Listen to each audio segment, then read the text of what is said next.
no se quedan atrás. Estudios como el ASCO nos muestran una tasa de reducción de 16% de eventos cerebrovasculares o cardiovasculares mayores, un 23% en la tasa de reducción de eventos cerebrovasculares.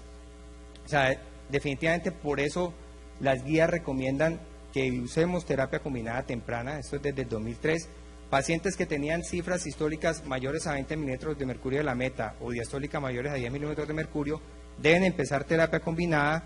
La guía europea lo dice que independiente de por dónde empecemos, el paciente rápidamente va a llegar a terapia combinada, entonces no hay por qué retardar esa intervención. Y esta guía, que es la guía NICE, les recomiendo este algoritmo, divide a los pacientes en dos grandes grupos, menores de 55 años y pacientes mayores de 55 años o de raza negra de origen africano o caribeño. A estos pacientes menores de 55 años les pone IECA o ARA2 y a los pacientes mayores de 55 años calcio antagonista.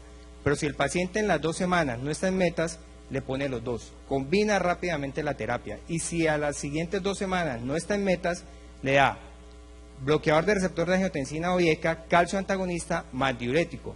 Pero si el paciente no ha logrado la meta, lo debe poner en terapia cuádruple, asociando otro diurético, potencialmente espironolactona por aquel riesgo de tener hiperaldosteronismo primario, o podría ser un beta bloqueador si el paciente tiene enfermedad coronaria, o algunos otros agentes como alfa o beta bloqueantes. Pero fíjense que los alfa o beta bloqueantes como prazosina, clonidina, están al final, no al principio. Y también sugieren la remisión a especialista.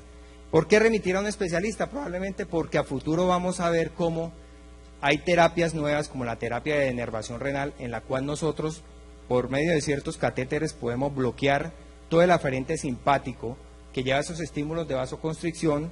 Se introduce un catéter y ese catéter se hace una especie de ablación con radiofrecuencia, como se hace de las vías anómalas en arritmias, para bloquear el flujo y las aferencias simpáticas que pueden generar hipertensión.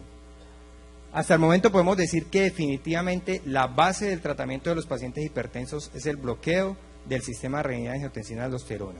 Y sobre esa base vamos a montar otras terapias como los bloqueadores de canales de calcio, los diuréticos, y si el paciente no está en metas, podemos utilizar alfa bloqueantes, otro tipo de diuréticos u otros agentes. Entonces, el último mensaje clave sería: debemos hacer un tratamiento orientado por perfil de riesgo del paciente y siempre hay que considerar en forma temprana el uso de terapia combinada. A pesar de todo esto, sigue existiendo una paradoja de hipertensión arterial. Es fácil de diagnosticar y frecuentemente no es detectada. Es simple de tratar y frecuentemente permanece sin tratamiento. Un minutico y termino. Y a pesar de tener disponibilidad de medicamentos potentes, frecuentemente el tratamiento no es efectivo. O sea, sabemos que es deleteria, tenemos medicamentos, pero no logramos metas. Acuérdense del panorama en Colombia: control solamente del 30%, hay que llegar a esta meta ideal de lograr un 100% de control, y las principales recomendaciones de las guías para lograr eso es diagnóstico temprano y oportuno, uso de monitoreo y automonitoreo en casa, hacer partícipe al paciente del control, estratificar el riesgo y identificar rápidamente condiciones obligantes del paciente, metas individualizadas de acuerdo a perfil de riesgo, incentivar la adherencia, o sea, motivemos a nuestros pacientes, y hay que iniciar tempranamente la terapia combinada. Y como dicen las señoras, cuando uno ya sabe algo, se compromete. Entonces nosotros ya sabemos que la hipertensión es un factor de riesgo cardiovascular, sabemos que tratarla disminuye la mortalidad en la población y en nuestros pacientes.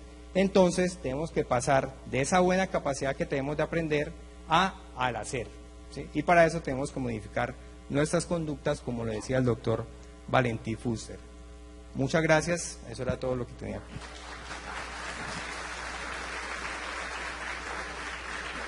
Muchísimas gracias, doctor Cadena, por tan excelente presentación.